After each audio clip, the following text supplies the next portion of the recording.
ओरै फैलाय ओरै फैलाय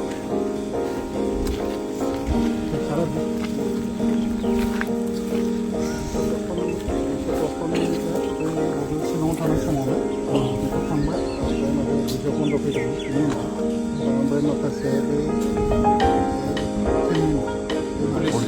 इन्डिभिजुवेलफोर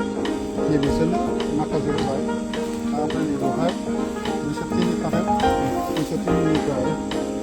हायार सेकेन्डारि थांबाय 14 बिघा ओमफ्राय बाथौ आश्रम थांबाय 11 बिघा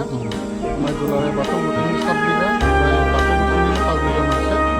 ओमफ्राय साहित्यनि 2 बिघा 2.5 बिघा ओमफ्राय कालसारेल माने कालसारेल कमिउनिटि बेयो 4 काठा बे गासै 42 बिघा दङ ओमफ्राय नैबे 160 बिघा